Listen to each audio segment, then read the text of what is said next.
Okay, we're back. It's the Choke Artist Podcast. This is the first official introduction I've ever done. I usually just cold open. I don't know, I'm trying way too hard to be formal, but I got Caroline here. Hey, how's it going? Really good. Yeah. Thanks for coming on the pod. Oh, thank you for inviting me. It's a pleasure. Yeah, I mean, I know, it feels like you're very busy with all the stuff you've been doing in New Brunswick as far as like running shows and stuff. Right? Yeah, I'm trying to keep busy. I'm at Scarlet Pub twice a week. For the past like 2 years, right? Yeah, I think 2.5 years now, almost. That's sick. And Yeah. I have to give you credit for making the Scarlet Pub likable for a whole new crowd of people. Thank you. I appreciate that. Yeah, because the Friday nights and Saturday nights, basically any other night could be a little I've been there. different. Yeah, when I was like 18, 19, I had a friend that was like a bodyguard there, and he would like let me in. I used to think I was so cool to like be amongst the bros and shit. Yeah. But then in retrospect, like it's just gross. It is. It's a little weird. Yeah. Yeah, I mean, you worked through the place, and it serves its part for being in New Brunswick, a fucking college town. Absolutely. So, was that part of your like pitch to the guy? Like, how did you get involved booking shows there? Actually, it's kind of a long story, but like I started working in New York at like a promotion company. I was that person that like handed out flyers before or after a show, just for like, just to get my foot in the door, because I didn't know how to get into the music industry. Yeah. And I asked one of the head people in charge there, like, how could I get into the music industry? And she was like, why don't you manage a band in your town? So I did. I managed this band in my town. And I booked them at Scarlet Pub and at the Saint and maybe like another place. And the promoter there was leaving, so I kind of was at the right place, right time kind of thing. Oh, that's awesome. Yeah, it worked out for me. Yeah. What band were you managing? Some little band. It was like this blues band. What are they called? Brian Rigby Band. Okay. Yeah, they were good. But Yeah. I don't know if I think they're still playing. I'm not sure. Yeah. That's awesome though. Yeah. And what town did you like grow up in?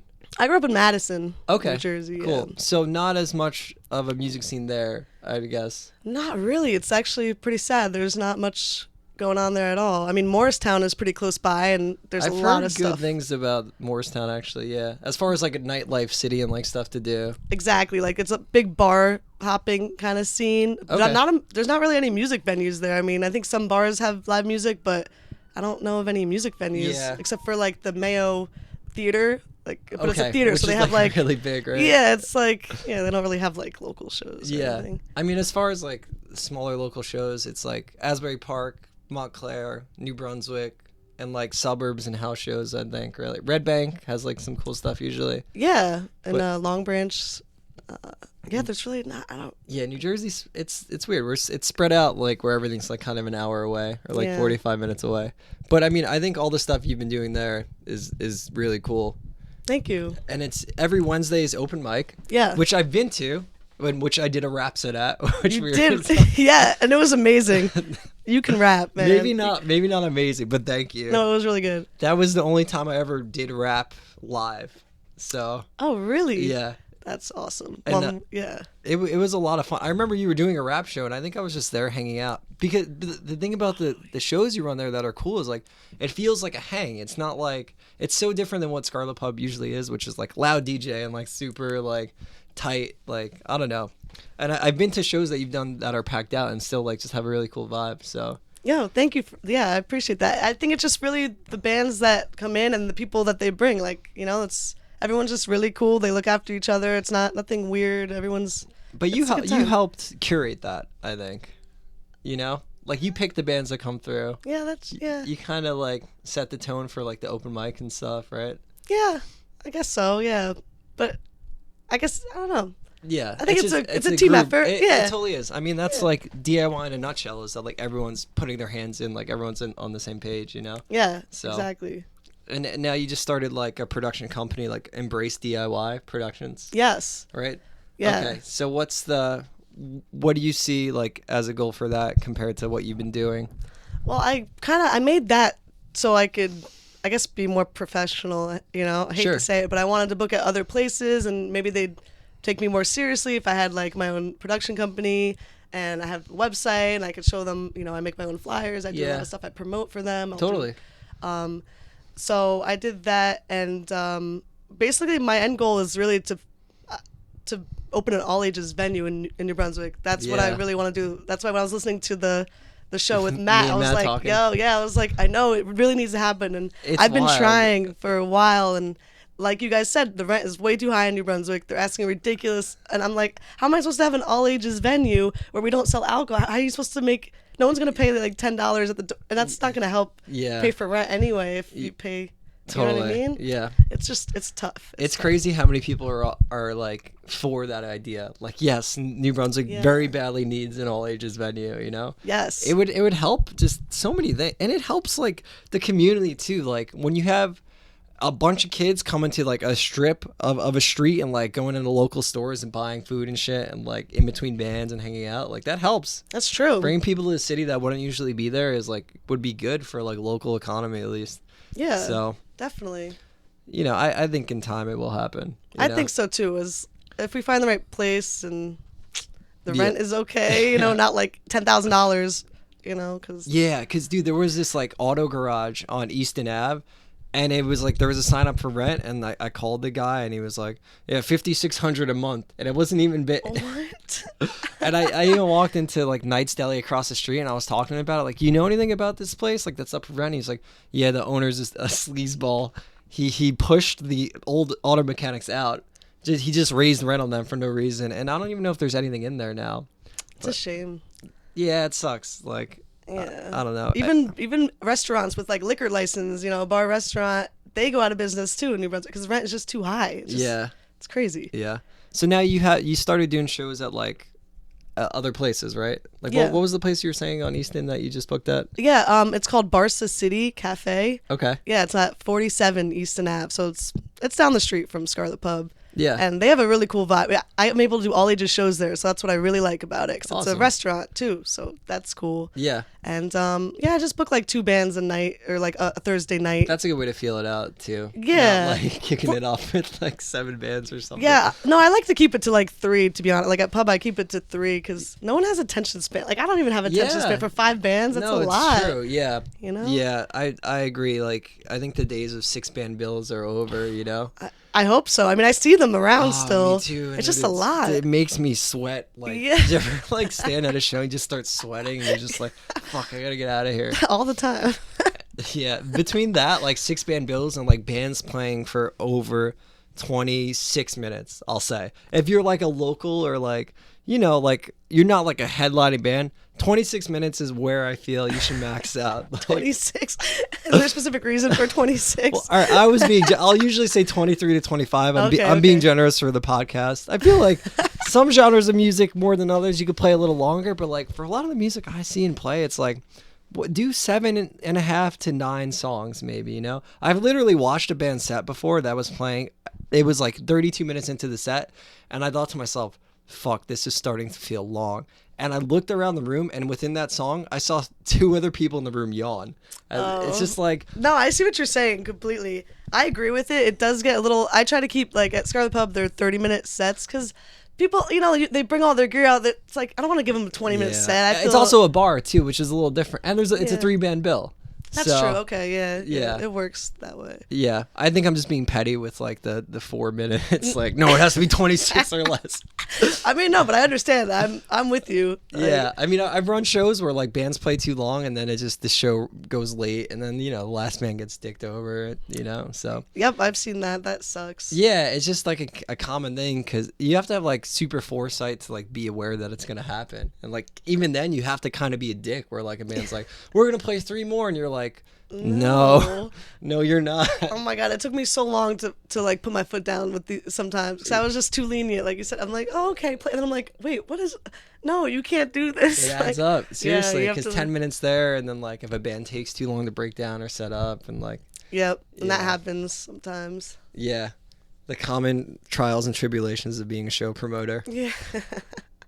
Overall, though, I mean, from an outsider perspective, it seems like everything you've done has been positive, like through that place, through Scarlet Pub. For Thank you. Wednesdays and Sundays, right? Yeah. Is it every Sunday you're doing shows? Every single Sunday, unless it's a holiday. So, like, I think Easter. I mean, Super Bowl, I'm not going to have one because nobody comes out. Yeah. I tried one. I was like, wait, this is bad. So, like, Super Bowl and if it's Easter or if it's a holiday, then I don't have one. But every single Sunday and Wednesday. Yeah, that's awesome.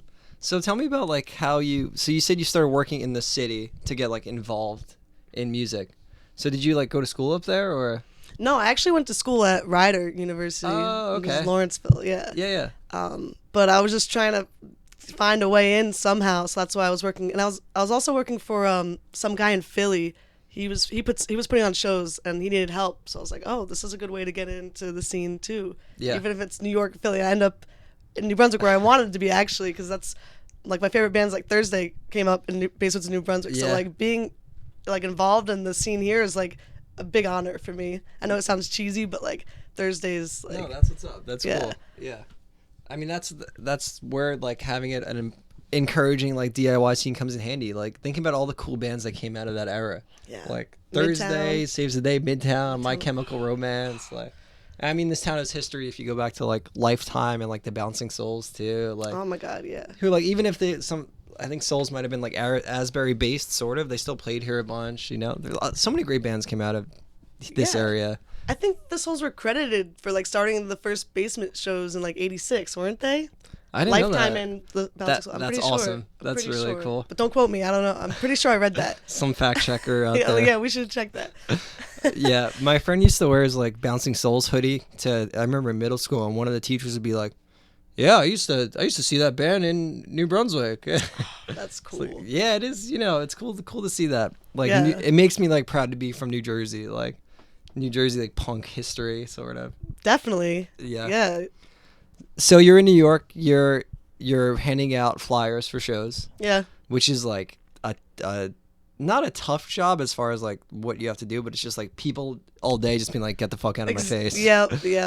I actually did see something really cool one time. I was handing out flyers. I think Killswitch was playing in the summer stage in Central Park, and I was handing out flyers before the show, and I see Steve from Thursday walking by, and I'm like, what? Steve from Thursday? I'm like, yo. That's awesome. That was great because again, I'm a big Thursday fan. Yeah. So was he cool? Yeah, no, he's super cool, and I've like met Jeff Rickley a bunch of times, and he's like the nicest person ever. Yeah, they seem like they're just like dudes and like really nice. So Yeah. that's awesome. Yeah. So how long did you like promote in New York for? Not too long. Maybe like 6 months. Nothing crazy. Maybe just the summer. Okay. Probably. Yeah, just the summer. And then I got the gig at Scarlet Pub like that September, so it kind of just worked out, and I was like, Yeah. oh, see you later. Yeah, that's a brutal commute too to be. Yeah. I mean, it shows like how much you wanted to be involved with music, but like I wouldn't. Oh man, just eating shit every day, handing out pamphlets and stuff. It kind of sucked, and the people that I had to work with, like the women in charge were really mean. That wasn't really great. It wasn't, but I was like, no, I have to keep doing this. It's tough, like being in I'm doing air quotes, but like the industry of running shows too, because I feel like once it's on a bigger level, not only do I not understand it anymore, but everyone is kind of more cutthroat with shit. Like every dollar counts, kind of. So Yeah.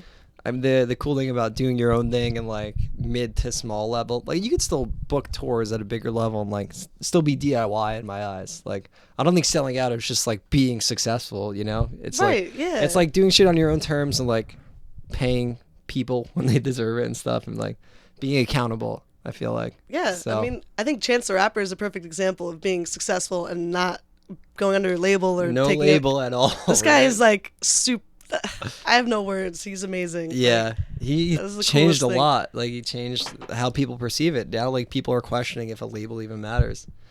Yeah. Like you were just talking about with Matt, like Victory screwed over so many bands. I can't even believe there's still a label. Like, Yeah. why do people trust? I don't know. I think it's hard to trust labels nowadays. It's wild, yeah. Like there's a few where like you just trust like their clout and like the bands they book and they work with, but it's like I don't know how they make money to do it full time. It's like I would love to just talk to someone and be like, how do you do this? Yeah. Like run a label, but like I made a spreadsheet like a few nights ago and I was like, oh my god, I've been like really eating it. Like granted, when I first started doing Choke Artist, I didn't really do things smart. I didn't really know what I was doing. So like if I look at the past like year and a half compared to the first year, it's like much better now. But it's still like I'm still like just feeling money I spent like 5 years ago. You know? Yeah. I mean, if that's another thing. Like if you're trying to do something you really love, sometimes you just have to you know, eat the cost of, like you said, like you don't care. You love what you do. Like, yeah, it's true. I don't know what else I would do. I feel like it'll eventually, like, it'll add up, you know? Yeah, that's what I'm hoping. I think so. That's what I'm hoping too. Yeah. It's, you know, you do it because you love it, and Right. then hopefully over time you can just keep doing it, you know? Exactly. Playing in bands, like, I never expect anything from.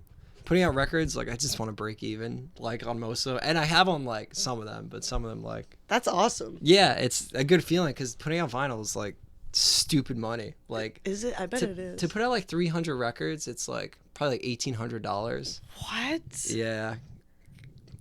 You know what's expensive? Like, making... So, look, there's a record on the wall here. It's a Have a Good Season record. Oh, nice. What's expensive is making the metal plate and stamper that stamps the records. So we press 300 of these. Once we go through all of them, then it'll be much cheaper to make them, because the metal stamper and the lacquers are the most expensive part. They're like $500 each or something. So What? yeah, it's wild. So then why do people use vinyl? Like, how is it cheaper to do CDs? I'm assuming. Yeah, it's much cheaper. So then why do people choose to do? Because people like to buy vinyl. It's like, a collector's thing. It's Oh, also okay. like an audiophile, like a sound nerd. Like there Okay. is something to it where, so if you look at a wave, like a wave meaning like sine, cosine, right? Like a sound wave. On a digital wave, it looks like, if you zoom in really tight, zoom in a lot, it'll look like a staircase. Like, even digitally, like if it zoomed out all the way, it'll look like a curvy wave. But if you zoom in really tight, this is totally a visual thing I'm doing on a podcast. That's It's okay. like I'm gonna pull out a whiteboard. Oh, so you see yeah. it. And we're listening. What the fuck is going on? No, but so analog, the curve is natural no matter what. But on digital, like, even at its once you move in and like zoomed out, it still looks like a curve, but it's just a different medium to listen to music, right? So certain frequencies speak more. Certain, like, parts of the record, there's, like, kind of a warmer sound to it. Some people like to say that it sounds like the band. Well, I don't even know if it's some people. I feel sometimes that, like, it's like the band's playing in the room, kind of. Like, something about it feels different, like, compared to, like, and I love CDs. I grew up on CDs. I wish CDs were still cool. Yeah, right. I have love like CDs. I have like one of those 20-page binders in my car. Me too. I still have one. That's awesome. But it's just, they're just on the way out, and I don't, like, vinyl will never replace them, because that you can't play a record in your car. You know, it skips. I think, like, it's the combination of vinyl and streaming and digital and getting paid for tours and stuff. But overall, I think the music industry makes much less money now. Yeah, that's a shame. I think that's true too. If you think back, though, like, to 1990s, like, whatever, 1990s, or like before or after, up until like 2004, when downloading like really started happening, like, I used to buy CDs based on the single, and then the rest of the album could potentially suck, It's true. and I wouldn't know until I had it. Like, I bought like a Sugar Ray album when I was a kid. It had Fly on it, and I was like, yeah, this song's sick. I had like probably like a bleach blonde flip top at the time, like Hawaiian shirt on, and the rest of this album was like so weird, because they were like a metal band at one point. Like, really? On their earlier shit, yeah, they were like kind of metal. I had no idea, to be honest. Yeah, I actually saw them. I'm not sure if it was like ironically or not ironically, but I saw them 2 years ago at the Stone Pony Summer Stage. Oh, nice. They did that like Fun in the Sun, like, it's all the nostalgia 90s bands. And at one point, Mark Regat's like, this song goes out to anyone who was listening to this back in the day. Believe it or not, we toured with Korn once. And they played this like thrashy song, and I was like, oh, this is like weird. What? That's pretty cool. It was cool. It was fun seeing them, and like also sad and weird. But I was there with my girlfriend, and we were pretty sure that he was coked out of his mind during the set. Yeah. Because in between every song, even in between lines, like lines of the lyrics of the song, would be like, I just want to fly. Sing it if you know it. Woo, woo, woo. And it's like his head shaking, and he's just like drinking mad whiskey on stage. It was really good. That sounds awesome. Yeah. Who else played? Everclear played, which they were cool. That's cool. I only know like 3 Everclear songs, but then you kind of know all of them. They all kind of start sounding the same. Yeah. And I saw Lit play, who was like, Lit, like, weirdly enough, got me into like alternative music, which kind of eventually got me into punk rock. Yeah. Like, My Own Worst Enemy, like, that was my jam so hard. Yeah, that was a great song. Yeah. So Lit's like become like a country band, kind of. What? Really? Yeah, like their new stuff is like very country. Like they were just not even trying to be like relevant anymore for like radio music, which I think is a good idea because radio music has changed. Oh, such shit now. Yeah, yeah. Are you allowed to curse on? Yeah, here? you could say Sorry, whatever. No, yeah, I mean, I think saying the singer of Sugar Ray is coked out of his mind too. Oh, So, okay. yeah, I just realized I should have asked. No, it's cool. Yeah, no worries. Yeah, I don't know how we got on topic of this. But, oh, yeah, because like you used to buy a CD and not know what was on it, right? Right, So, that's true. And they were $20 back then. They were so much. I paid money. $20 for a CD. Oh my god. Yeah, I bought a lot of bad CDs. Yeah. Even now, I have like a wallet there. Even now, I'll like go to like a music store and like just buy used shit on a whim, and then I'm like, oh, this was a waste of $4. But you know, sometimes you gotta take a chance. Yeah, I agree. Like Princeton Record Exchange, they're pretty. Yeah, you've been there. Yeah. They're cool. They always have a bunch of, but you have to really go through. You have to spend a whole day there going through the used CD section. It's a lot to navigate, but it's great. They have a lot of really good like jazz CDs like used and like hip hop and just like everything. Like it's a neat place. Yeah. What are other record stores in New Jersey? I believe there's one Scotty's record store still open in Summit, New Jersey. Scotty's? Scotty's. You never heard of that? I never heard of that. Was that a chain? I think it was like a franchise, or maybe it was just in the like North Jersey area. Cause there's one in my hometown, Madison, back in the day. But once like it started to become non-existent. Like like Blockbuster. It closed down. Right. Yeah. It just like they couldn't. Yeah, so it closed down. But Summit's still there. Nice. Other than that, Vintage Vinyl in Edison. Which like they did live. I think they still might do live shows sometimes, like very rarely if it's like set up with a record label. Like I think the Front Bottoms played there recently. Oh, I thought that place was in South Jersey, like in Vinland or something. No, there might be another record store. There probably is, but yeah, Vintage Vinyl's cool. Big selection too. I don't know if you've been there or not, but I've never been there. I wanted to go actually. It's like 15 minutes from here. It's like right up Route 1. Oh, okay. No, I wanted to go like 10 years ago for Midtown was playing a show there, but I was too young. It was I remember it was 666, June 6, 2006. Nice. But I didn't drive then. And I couldn't get there, so I was really upset. So that's the only thing I know. I don't know anything about vintage vinyl. It's cool. I think Princeton Record Exchange has like it's better cuts, like better finds, but vintage vinyl might be like a little bigger. So I gotta check it out. It's trade off.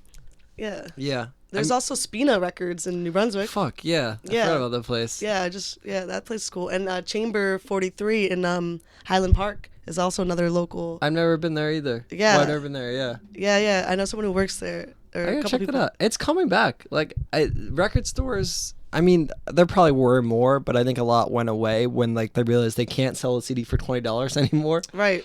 And I see like little ones pop up. There's this guy in Milltown who has one now too, who used to work at Princeton Record Exchange actually. Oh, cool. I think it's called like Revilla Records or something, but it's a kind of small place, but like cool finds. It's cool because you like if you own a place like that, like you curate, you pick what you want, you can like set the tone of your store. Yeah. Like Spina's got like a lot of cool like punk 7 inches and like a lot of cool Motown shit too, and like it's neat. There's this whole culture to like collecting records and stuff that is cool for people who are like fans of music still, which like I feel like you have people who listen to music like passively and then like people who really want to support and collect music and like pick up a record or something. So it's cool to see that still happening. I don't know where it's gonna go as far as like how people are gonna support music still. Yeah, honestly, I think it might, because everyone's streaming stuff on Bandcamp, which is great. I think Bandcamp is awesome. You could stream, so you could buy albums. A lot of people I think do that. Yeah. So I think a lot of those streaming services like Spotify, or everyone has Spotify, and what is it? There's Tidal. There's a lot of those services that people just like, oh, I'll pay $10 a month and get whatever. So I think that's kind of like killing all the. Well, there's still record stores out there, so maybe not. I don't know. But yeah, I think CDs are kind of done. It sucks because I love CDs, but it's always nice when like a local band, they'll make like a burn CD or something, they'll give them out. I love. Yeah. I get most of my CDs from like the local bands that play. That's tight. Yeah. Like at the shows you run, do you see people picking up CDs a lot or? Yeah, I mean, I don't see a lot of bands bringing CDs, or if they have, they either forget to bring them or like, or they don't have them. Yeah. So it's kind of, I wish more would actually, even if it's just a burnt CD with 4 demos or something, just like get your stuff out there, Yeah. they'll listen to it in their car. They'll be like, wow, this band, and then they'll pass it along to someone else. Like, I think it's important. Yeah. But some bands have a really cool setup. You know, they'll have the suitcase, and Opens they'll have up. their shirt and their CDs. So I see it sometimes, but not as often as I wish. You know? Yeah, I agree. I see cassettes sometimes still, like very rarely, and it's like I don't have a tape player in my car, so I don't know. I know. I see that sometimes too, and they're like, here. I was like, I don't have anything to play that. I don't know. Yeah. It's cool. I think it's great, but I have nowhere to play that. Yeah. That's a little dated. Yeah, I agree. Like, I mean, vinyl is too, but like. But not really. Yeah, it's still like somewhat kind of relevant, or like has a means why. I mean, there is like, don't get me wrong, like cassettes probably have like a super cool lo-fi feel, but to me it's like, no, it just sounds bad. It sounds worse. Yeah, I just don't think it's practical anymore. Yeah. If you want people to hear your music, I agree. I think it's practical. I think I own 3 cassettes. One is like Big Willie style. Yes. Like Weird Al, like a Weird Al album, that's cool. and like Space Jam or something. Yeah, I think I had Big Willie style on CD though, so I think you beat me. Yeah, I was a little late to that, but Yeah. Yeah, I mean, it was there's Will Smith, if anybody didn't know. Oh yeah, classic album. The next podcast is gonna just be us dissecting that album. No. Man, he Yeah. kind of took a turn for the worse though, Will Smith. Yeah. Did he? Wait, Well, you mean musically or acting? No, I mean musically, was it ever good? I don't know. Yeah, it wasn't. Okay. Hey kids, do your homework and stay in school. All right, yeah. No, his life, I mean, he's rich as fuck, and I guess that's probably why, but he's like a Scientologist, and like, Oh, is he? yeah, fuck, I wish I knew more things. Like, they were filming Men in Black 2 New York, and his whole trailer took up a whole street. Like, they had to shut a street down because his trailer just blocked it. It was the width of the street in New York. What? Like, it was like a side street in Manhattan, but still, like, just, but they dropped it. There's, on YouTube, you can, like, look at the inside of his trailer. It's insane. There's a gym.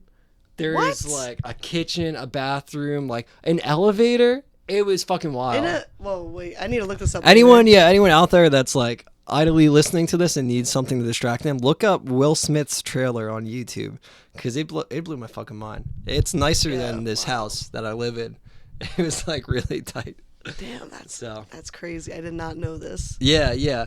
Weirdly enough, his son, Jaden Smith, I kind of like some of his music. My sister sent me a video of his like a month ago, and I was just like, "This video is just awful." But it's not. No. The video I saw that was newer sucked. Yeah, I think he had like a jean jacket on and like cornrows or something. But like sometimes I like his beats, his songs when they're like jazzy hip hop, like kind of like conscious rap. You know, I kind of at first I didn't because he was like 14. I'm like, yo, fuck this kid. Yeah. But his like Twitter's like really entertaining. Like this tweets like really. Oh, I bet. What if trees had hands and could talk? Then they'd be just like us, like just like bullshit hippie stuff. Oh, I gotta follow him. Yeah, he's a good follow. Yeah, even Willow Smith is doing stuff like the hair back and forth. She did that song with I think she's pretty good too. Like. Yeah. I mean, they grew up in a musical household, I guess. Yeah. So seems like all around good family. You know, I don't know. Yeah. The Smiths. We're plugging. Yeah, be sure to check out Will Smith if you're listening to this podcast. A lot of my students listen to like Lil Pump. You know, that's like the Gucci Gang guy. Oh, I was like, I don't know who that is. One kid recently was like told me he listens to Tupac, and I was like, that's cool. Wow. And then I was like trying to talk to them about rap, and one kid was like, you don't listen to rap, and I was like, well, why do you say that? Because I'm your teacher? It's like, no, actually, I'm cool as shit. And you just like, don't know. But like, what does he listen to? Did he listen? Yeah, I don't know. It was a girl actually. I don't know what she even listens to. That's funny. But then I said to her, I used to rap. And on the field trip last year, I kicked the freestyle with the 5th grade teacher, which is true. I like. That's awesome. I bet that was great. It was a lot of fun. It was a bunch of 10-year-olds cheering my name. Yeah, freestyling is not easy. I give props to anyone who could do that. It's terrifying. Yeah. That is not easy. Like I was saying before we started this, I don't really like rap anymore. Like I've tried to, and I'm just like so rusty, and like I haven't done it in so long. But in college, that was like I did that so much in it because I used to drive like an hour every day, so I would just do it in the car for fun. Like beats I like. Just like turn up and like headbang in my car. Rapping in the car is the best. Actually, if you ever want to freestyle, there's this place. 84 Patterson Street. I can say it because it's an art club. Oh, cool. So yeah, it's called the Art Club, and they do cypher mics like every Friday. I think they stopped in the winter for now, but I think they're coming back in the spring. It is the best thing ever. That is so cool. They have like a live band playing in the background, and everyone's just passing the mic and freestyling, and it's just a really nice, good people. It's a really cool place. Plus, their art is amazing there. That's fucking sick. Yeah. Wait, so it's not like a residential place? No, it's a commercial. Like it looks like a house, but they use it as a studio, so you could like. So it's kind of like been transformed, or it was an old building that they just used for it. Yeah, maybe I don't know if anyone lives there, but they definitely just use it as like an art studio. It's cool. It's really cool. That's tight. I gotta check that out. Definitely. Yeah. How'd you find out about that?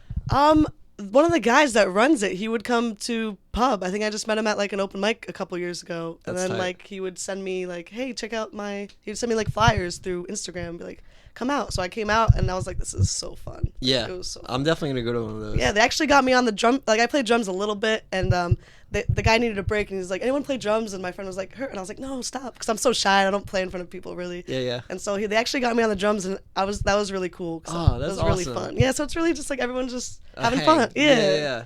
Awesome. Yeah. That's like the best kind of vibe where like, Oh, no egos, like, just everyone was super cool there. Open jam. Yeah. Yeah. For your open mic stuff, did you ever like so I was there once and there was like a guy doing stand-up comedy that was like it wasn't stand-up comedy. It was awful, right? Yeah. I've seen that. Is that common? Not anymore. I kind of changed the dynamic a little bit. I would kind of let like any comedian, like basically it used to be like a whole bunch of comedians and then like only a little bit of musicians, and I was like, I don't like this. I want it to be more music and less comedy, even though I welcome like comedians and poetry, whatever. Yeah, if you do anything like creative in the Central Jersey area, there's an open mic every Wednesday at Scarlet Pub, and it is a really cool hang. Yeah, and it's more music oriented now. I just have like a slot, like five slots for comedians, because they actually have a comedy mic every Monday at Scarlet Pub hosted by Kwahim Cooley. So there's a specific mic for comedy. So I kind of just let like 5 people sign up on my mics, but keep it more like music, and if someone wants to do poetry. I've seen people do magic, and sometimes I've had it a couple times. That's fun. It was cool. Yeah, it was really cool. Nice. Fun. Yeah, it's cool that they do open mics there Mondays too, because like pretty much the Scarlet Pub, really Friday, Saturday are the only days where it's like really a club bar type deal. So yeah, it's good looks on the owner to like try to get people in there on the other days. Yeah, the owner's awesome. Actually, the whole staff is amazing there. They've been nothing but like welcoming, and just everyone's just really cool. Everyone looks out for each other. It's a cool space. Nice. Yeah. How do you like booking at this new place you started doing? I like it a lot. Like the turnouts have been. I've only had 2 shows. My first show, Cook Douglas played, which was awesome. They're always That's a good amazing. band to start it off with too. Yeah. Yeah. Oh my God, they're always amazing. So that was really awesome. They actually played my first show at Pub ever, so I kind of thought it was appropriate if they played my first show. Oh, sick. Yeah. Yeah. And then the second show I had last night at Barca was a great turnout. I had a couple like bands from Rutgers, so they brought a lot of like Rutgers students out. So it was cool. It's good vibes. Like it's a big space and it's all ages, so that helps. Is there like a volume? Like, is there like a genre limit? Like, can't be like a grindcore band playing, right? Yeah, you're right. I have to be a little selective when I book there. I That's can't fair, really though. have anything crazy because it is a restaurant and they have people just walk. People having dinner. I don't want to drive out anybody if it's too heavy. Yeah, because then they'll hold it against you. Yeah, then I can't book there anymore. So I kind of have to be selective. Yeah, there. I mean that's knowing your venue is definitely part of running shows anyway. You know? You can always see any of those other bands in a basement or at like a punk venue or something. So yeah. I wish there were more places for that. Yeah. I mean, I can't hold it against a restaurant for being like, no grindcore or deathcore. No, absolutely. Yeah, no, I'm not saying that at all, but I just wish there was more places like that are easy to access. Like I love basement shows. Yeah. I always go to them, but it's just hard to find if people don't know who to message. It's they a don't word know. of mouth and like a circle thing. You have to be like in the circle. You have to be in the circle. It's true, yeah. Even Rutgers students don't know. I was talking to someone and she was there 4 years at Rutgers. She was like, I don't even know how to find a basement show. I'm like, what? Yeah, that's crazy. I don't even go to Rutgers. Like, yeah, it's wild. A lot of it too is like just adding the right people on Facebook, like getting invited to shows, which sucks. But that's the scene around here. I think that if there was a place with a public address that like you could advertise, which is like so cool about the places you're doing is that you can do that. And, like, you can bring in anyone. Someone can like see it on the street and be like, oh, I'm not doing anything tonight. Like, yeah, let's go. Like, yeah, that's very helpful, especially the location. It's right on. They're both on Easton Ave, so that really helps too. Because people walk by, they hear a band, they see the band, they're like, oh, let me just pop in. So that's always pretty cool. yeah, totally. And it's like, you know, it's the most inclusive you could be if it's made to the public, right? Yeah, that's true. So, Good point. yeah, it's just, you know, it would be good if there was a place we could do it, but, you know. I know. I'm really working on it. If anybody has any leads, or Yeah, if anybody knows, hit us up. Yeah. I think you have the right idea, just like building a company name and doing shows, you know? Yeah. Because you could just keep getting your foot in other doors, like trying different places. There's a skate shop on Easton, NJ Skate Shop, and they do like punk shows occasionally, but it's like, it's super low key. Like they don't tell a lot of people, and like, Yeah, I've heard about that. yeah. Is that the one? I think there's like 2 skate shops on Easton, or is it just the one? I think they relocated and they're further down now. Okay, that's So- what. Because I was like, I've never seen a show, and because that place is too small to have a show. So I guess the other one, I haven't seen it yet, but I think they have. Yeah, it's not even much big. I walked in there once. It wasn't even much bigger, but it looks like you fit a good like 50 people in it. That's packed not in. bad. Yeah, it's cool. You know. Yeah, and Hidden Grounds has they have open mics sometimes at the other location 4C. Easton. I've heard about that. Yeah, yeah. Yeah, I think they had an open mic last night actually. Cool. Yeah, and I think they have good turnout, so that's cool.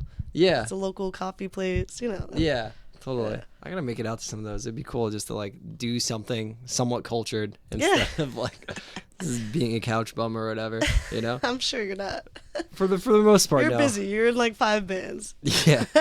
trying to juggle all that dumb shit, playing the drums and not getting fired. Yeah, and being a teacher. Yeah, I mean, you got a lot on your plate. That's life, you know. Yeah. Still, it's, you know, it's like, what can you do for the scene? Ask not what the scene can do for you. Oh God, it just becomes super preachy after. No. No, but I mean, like, you know, it's cool to be a part of something, and that's why I like going to shows, and as well as like experiencing like great music and shit. So. Oh yeah, definitely. So what are some of your like favorite acts you've seen that you've booked? It can be music or like, you know, whatever, poetry. Yeah. I try not to play favorites because I like so many bands out there, but a couple that that caught my like attention. Cook Douglas, I think they're amazing. Yes. Man Dancing is So fucking good. like every time I see them, I can't even. I don't have words. It's amazing. The Vons are great. And there's just too many really. Sunflower. Yeah. Cool. Gene Pool's great. Yeah, there's a lot. There's a lot of good bands in New Jersey. There's a lot So of like many. good stuff going on. Which is awesome. That's why I love New Jersey. And I love the scene here. Like it's always been amazing. Like like we're talking about like Midtown Thursday, My Chem, Census. So many great bands came out of New Jersey. Like Yeah.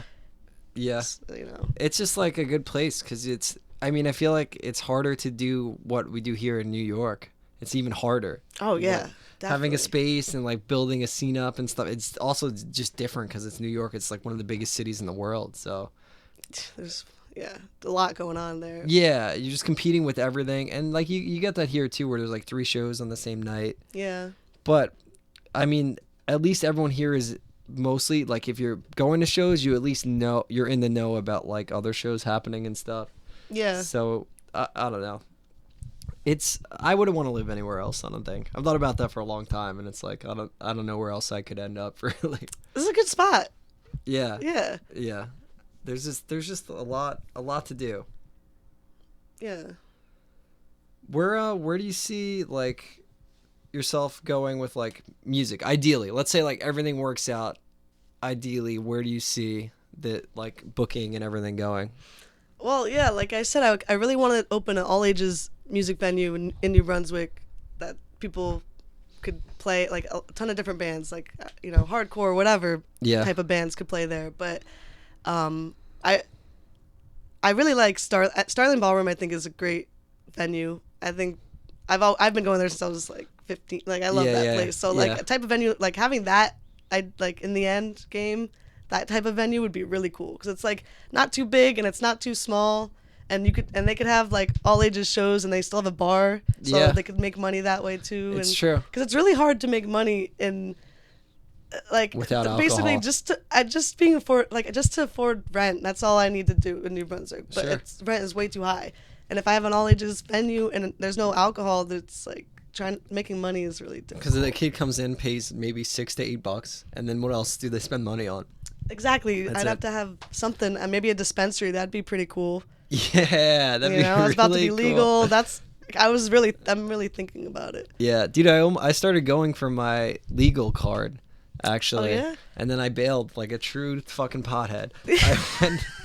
I can't even follow through on getting my medical marijuana card, everyone.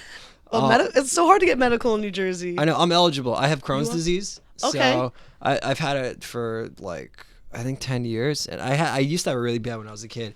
And now it's like manageable, I think, because of weed. Like it helps a lot. It helps, yeah. Yeah, like with like inflammation and Crohn's is like an autoimmune disease, so it's like your body attacking itself. Your immune system. I think a lot of diseases are, but weed like helps suppress your immune system and like makes the inflammation go down.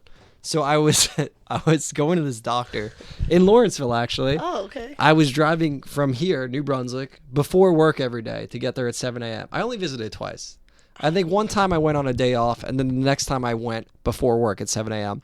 And he was like, I'm definitely going to get you this card. Like, you have to visit me 4 times. At least this is how it was at this doctor. And I think in New Jersey, this is how it is until Phil Murphy changes it. You have to visit the doctor 4 times.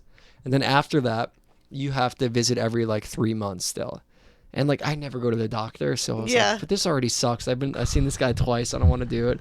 I'm waking up at 6 a.m. just to get a weed card. Like, oh, but it would totally be worth it. Cool. I know. I could still finish it. I have to go 2 more times. Yeah. The first visit was $200. Oh, wow. I don't blame you for not going back, actually. $250, I think. Yeah. What the hell? Yeah, it was... I think I got fucked because my friend was telling me another doctor was like $80 or $85 the first visit. My second visit was $85. Still kind of a lot. That is a lot. Yeah. Like, just like as a cope. What? Yeah. So it's like, I don't know. Yeah, I understand. He was really pushing for me to get it. And he was like, you're definitely going to get it. Like, you just got to keep visiting me. And he was like, I don't even smoke this stuff, but I know it helps. And he was showing me like a card from a dispensary. He's like, I mean, look at this stuff. This one's called AK-47. That's a gun. And I was just like, yeah, man, cool. No, we've got bubblegum kush. And he's like, it was so weird. Like this professional doctor guy showing me all the weed stuff. But he was going to hook me up. Yeah, at least they know that it could help a whole different, like, a whole bunch of people. Like, people with seizures, like children, they'll have liquid form or capsules. It helps a lot of... There's so many different ways you can take it in. If you go, I've been to Denver before, and this was like 2 years ago. I'm sure it's even different now, but it's like, it's wild there. It's so cool. Denver? Oh, Denver. Because it's recreational is legal there, so they treat it like, alcohol. It's like, no open containers, just don't leave it out. Yeah. And everyone was like really like, at least where I was, everyone was like really like not professional, responsible with it. Like, but then like you'd go inside and there'd be like a smoking lounge and everyone's smoking weed, and it was wild. I've heard about that. That sounds crazy. I haven't been to one. Yeah, I can't imagine what it will do to New Jersey when it's like, completely like when recreational's legal. It's gonna be pretty. It's gonna sick. be nuts. I can't wait. Yeah, it's funny because well, sorry, go on. What were you gonna say?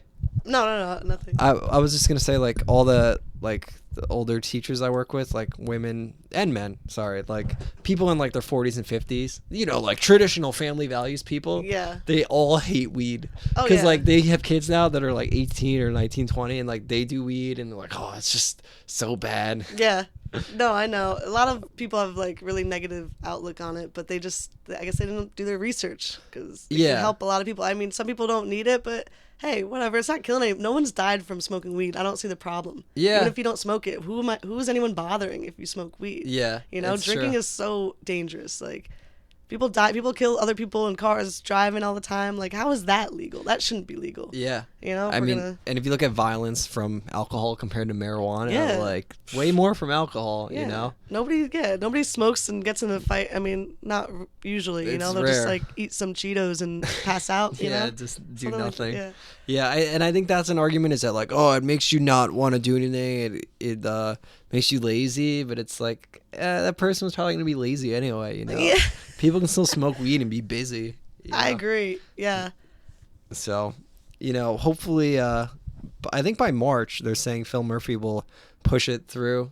By like March. at least things will be rolling. But like I was in Massachusetts recently, and recreational was legal, but it hadn't all gone through yet. So the only dispensaries open were like still like only medical only. So I had to show them my medical card at the door, and I didn't have it, so I had to turn around. Oh, I didn't know that. I thought it was like legal. It got passed, and it got passed when Trump got in. So that was last November, and I was there this past October, so 11 months later, and it still wasn't. That's what I keep telling people too. I was like, I think it's gonna take a long time for it to really get like, through and like everything to yeah. open. It's probably gonna take 2 years. Yeah, I would say at least. Yeah, Unfortunately. I'm gonna keep getting high in the meantime. Yeah, I mean. Won't change too much for me, but it might be cool. I might get the medical card just because like I'll be like a kid in a candy store, like in a shop, just checking everything out. And you're halfway there. You got 2 more. I know. You're halfway there. Like, you got this. Typical stoner, just can't finish it. Yeah, but it will be cool. You know. It'll change the economy, I think. It'll change jobs. It'll change people's perspective on it, Oh my God, it'll bring so much money to New Jersey, like. Yeah, which I think it needs. Yeah. It will hurt local drug dealers, local weed dealers. Yeah, but that's fine. It'll be easier for us to find it. You know what I mean? It's less sketchy. What you're buying. Yeah. I don't know. I don't think I'm too worried. I mean, sorry for any of the drug. That sucks for you guys, but. You'll find something else. Yeah, maybe Uber. Become an Uber driver. Uber Eats. Yeah, there's so many things. DoorDash. Yeah. Could be like Pretty soon we're not going to leave our house for anything. Yeah, no, yeah. It's just... no one's going to come to my shows. It's going to be awful. Can I live stream it? Is your show on Twitch? Yeah. It's the camera set up. Yeah, no, that's why I don't do anything live, because who's going to leave? Show. Yeah. Yeah. Yeah. I mean, plus, like, a lot of live stream videos from a phone usually don't sound great, too, Yeah, it kind of sounds weird on the phone. It's hard unless you have, like, the right-sounding band in the right-sounding room stuff. It is, yeah, you're right. Because I always try to put stuff on, like, my Instagram story, like, of a show that's happening. Because it's a little clip, so it's like, if you like the band, maybe it'll come out. That's, like, kind of promotion, too, so, Yeah. But sometimes if the band's kind of loud, it's like, yeah, you can't even hear what's going on. Like, oops, sorry, I didn't know what it was going to sound like. I'm obviously in the moment. At the show. I don't even know what. So later when I listen to it, I'm like, oh, this sounds like shit. Whatever. And at least lets people see it and gets like the name in their head. Like, yeah. I'm not gonna stop. I mean, whatever. I guess I could buy some kind of equipment to help with the sound. Because don't they make a lens for your phone? Like you could buy like a fancy camera lens for your phone. I think so. Read about that. Yeah, I don't know. I gotta look into gear. I'm not really. I'm not too savvy with technology. I'm a drummer, so I don't know shit about it, and I'm like the worst. Like I don't know. Yeah. I can set up a PA now after having one for 14 years. I can finally do that. That's awesome. Yeah, it's not bad. I mean, it's not too hard. You have to do it. Yeah. Yeah, I mean, at first I didn't know how to do it when I first started. Then once you do it like all the time, you're like, oh, this is easy. Yeah. Just make sure you turn on the speakers before you turn on the mixer. Yeah, or else everyone will pay the price. Yeah. Yeah, because that happened last night. Like someone unplugged something and it was like pop, and I'm like, oh fuck. Well, whatever, it happens. Yeah, it happens. That's cool. Me and some friends are trying to start doing live sessions. Like we're in the process of like buying or like acquiring a bunch of sound gear, and like in our friend's basement we're just gonna like try to do it and see how it goes. So that would be really cool. Yeah, there's not a lot of stuff like that happening in New Jersey especially, but just in general, like if you think of like Audio Tree sessions or like Little Elephant, or like Day Trotter, I don't even think they do video, but there's not a lot that are doing them consistently. I don't even know if ours would be on the same. I doubt it would be as good as Audio Trees are. Theirs are amazing, but I just want to put stuff out like that, I think that'd be a great idea. Right? Like it'd be cool. Yeah. The band has to be good because I'm not gonna edit anyone's shit. Yeah. Like if you do a bad job, I'm sorry. I'll try my best, but like I'm not gonna fix your mistakes. Right. Yeah. Could be cool to do. Yeah, I think so.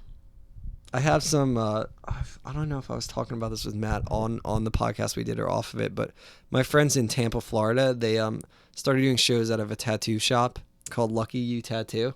Oh, cool. And they're slowly like expanding it, and they're starting to do sessions too, and like they're gonna like relocate eventually, but it's like literally a tattoo shop in the back, and the front like they do shows, and like there's a couch and like a PlayStation, and it's just like that's really cool. So fucking tight. I think they just had Rehasher play there, which is like Roger from Less Than Jake, and like the guitarists have Off With Their Heads is like doing a solo set there, so That's really cool. It's So I guess neat. they can't have too like loud bands, right? Because people are tattooing. No, they So can. There's a room that separates it and like can't everything. hear? Yeah. Oh, that's cool. It's a cool idea because it's like a venue, but it's also like a business. So it's like two things, and they kind of supplement each other. Because I do think just to have a venue like in 2018 or like in this day and age, it's like so hard, to just get by just on, ticket sales. Exactly. That's why I think having like a bar that helps sales or like a dispensary, something like that would be cool. Honestly, like what I really want. Like I want to make it so the shows could be dirt cheap and everyone like, so the music is more music oriented and you can make you can make money off something else that can help keep the lights on. That's all. You know what I mean? And still have $5 shows. Yeah. You know, so you can pay the bands and everything. But yeah, because eventually, if you start trying to pry too much money out of people, they're not going to want. Yeah, nobody wants to pay $10 for a show. Like especially all underground bands. It's like I don't even think people want to pay $8 for an all local show. Yeah, I get it. I totally get it. Me too. I don't have that much money. Like I don't want to spend $10 either on like a, Yeah, but then the problem is you don't have any spaces because it's like what? That's the hard part. But I think at one time I paid $12 for an all local show, and it was the angriest I've ever been in my life. Yeah, it was so stupid. I was That's like, a what am lot. I doing? Yeah, I think it was my friend's band, and like he sold me a ticket, which is also bullshit. But like, that was like helping my friends out. I totally get that. Yeah, selling tickets is bullshit. I hate that. I really do. I think it's like a big pyramid scheme. It is. It's bullshit. It's like they don't even care about helping the bands try to get new fans. Like just as long as you sell the tickets to your friends and family and we make money, they don't care about you. You know? I don't like it. But you get to play with this band who, they toured one time with Against Me, or no, probably not even a band that toured with Against Me. It'd be like a band that toured with like We Came as Romans or like something fucking gross. Yeah, like, no, I know.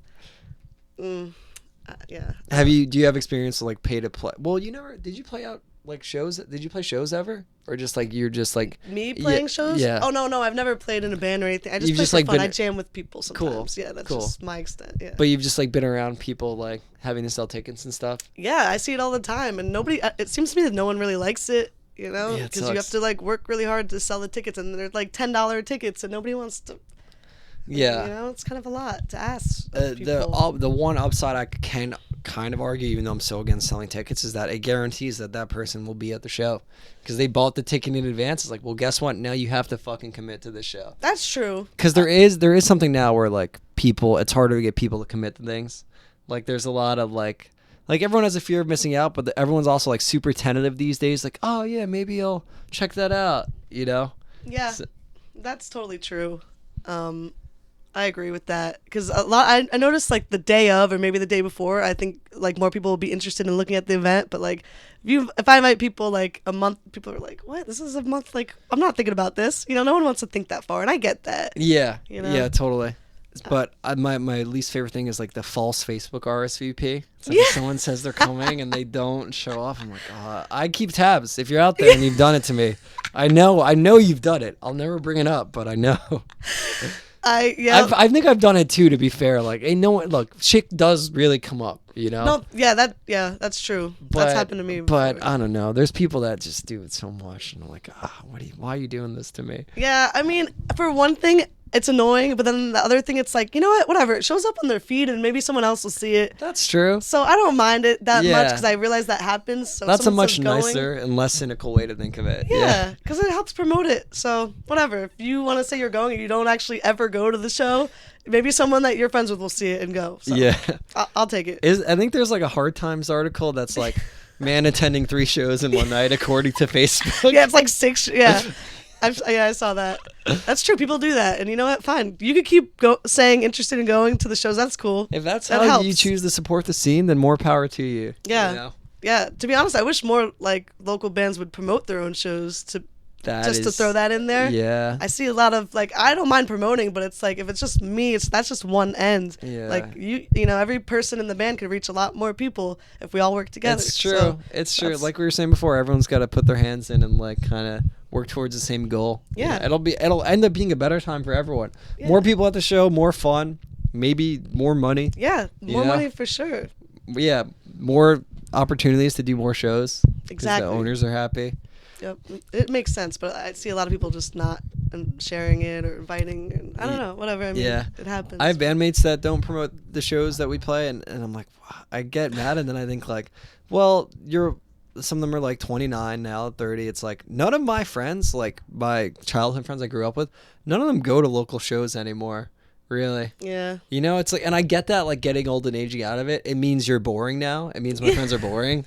It's not their fault. They just fell into this life, and they're like, yeah, I don't really do it anymore. And it's like, yeah, because you're boring now. And that's fine. We'd still be friends, but so like I don't hit up my friends. I still always will promote shows and like invite people online and tell people that I think would genuinely want to go to the show to go. Yeah. Because that's what you want. You don't want to like feel like you're dragging people out. You don't want people to feel like they're being dragged out and doing you a favor. Exactly. That's important too. Yeah. But I just have friends I know will never go. And I'm like, it's cool. You got, you're watching Making a Murderer or fucking shit. So cool. Oh, man, can't wait to see what happens. Yeah, Game of Thrones or something. Yeah. Sometimes those Sunday shows really kind of mess things up for me. Oh, that sucks. It's like, oh, can't you record it? Like, yeah. No, but I get it. Like, people really care about their shows. No, I don't get it. That sucks. No, I know a lot of people that really care about it. And that's fine. I get it. It's just like we care about music really a lot. They care about movies and TV. Everyone's got their things. Yeah. But how do you get more people engaged with a music scene then? Very good question. I don't know. Because you're on a promoter's end, you're doing everything you should be doing, right? You're promoting the shows. You actively book. You have a residency at a place. You work with bands. You have an online presence, and I guess more on the band's end, are they bringing people in? Right, that's one thing to think about, and that's you curating too. You book bands that you like and would also bring people in. You're conscious of all that at this point. Yeah. But sometimes these people aren't going to give a shit still. Yeah. What I do a lot is I'll like make a flyer by hand and I'll like scan it and I'll go to like basement shows a lot or maybe not basement shows and I'll bring my flyers and try to like if I talk to people I'm like, oh hey, so I have a show, and like it's more personable that way. That's true. Yeah. So I do that a lot. I'll probably do that tonight when we go to that basement show. And yeah. Awesome. I have my flyers ready in my bag. Hell yeah. I used to do that. I don't really run shows anymore, but I used to be about that life. Just keep a stack of like 60 mini flyers, or like I keep like 20 in my back pocket at all times wherever I ended up, like, oh, come to this. And it's like, even if it works for one person, good. It's worth it. Yeah, that's how you have to think about it. Yep. And even if it doesn't work for anyone, it like at least put your name out there still. And true. At least like they saw the flyer with your name on it and the band's on it, and you got to hope that they'll, maybe next time they see those names, they'll be a little more familiar and they'll come out. But it's just like, it's an uphill battle. It really is. It really is. It can be, it can be achieved still. It's just like, it's just a constant grind on it. So it is, but it's fun. I give you a lot of respect for doing it. I do. Thank you. Because it's like, dude, running shows used to give me so much anxiety. Like, it's 3 days before a show, I know it's going to bomb, and I'm like, this show still has to happen. Band's on tour, got to help them out, got to help friends out, and it's just like, it's nerve-wracking. I think it's easier if you do it a lot. Like, yeah. Since I do it consistently, it's like easy. I know how I want to set up the cables and everything. And, totally. And cool. It runs smoothly when you keep doing it. That's true. Yeah. And but people know you for shows now, so that helps too. Yeah. People be like, oh, what's she booking this week? Like, yeah. But I also really respect the people that throw shows in their basement to help out touring bands, because a lot of people do that, and I think that's awesome. Because that also helps. Like your band, they might hook you up with a show in wherever they're from. Yeah. So kind of that's really great. Yeah, that's the hope, that everyone helps each other out with it. There was one year I tried to run, I think it was last year, or 2016 into 17. I was trying to run one show a year. No, I'm sorry, one show a month. It was for all of 2016. I made it about 9 months. I did one show a month. And you know what? Out of those 9, I think 7 were good. But then the last 2 in a row were like total stinkers. And I was like, oh man, I can't do this anymore. We all have them. Not every show is gonna. Well, yeah. You know, that always happens. You can't really predict. It really depends on the weather sometimes too. Yeah. If it's snowing, if it's raining, if it's too cold, too hot, nobody wants to go anywhere. Rainy on the one. Yeah. Yeah. And I don't judge. I'm not like, oh, the show has to be good or else I suck. But you want the shows to be good for the bands. Absolutely. And, yeah. So. And then I don't have a place necessarily to run shows, so that was like another thing, like having the spot. And I felt like it started to feel like I was asking for favors when I was like, can I run a show in your basement, Yeah. So but it was fun doing it, and for the most part I learned a lot about running shows and like what it's really like. And one a month isn't even a lot. You're doing 4 to 8 a month. Yeah, just about. Yeah. How do you stay organized?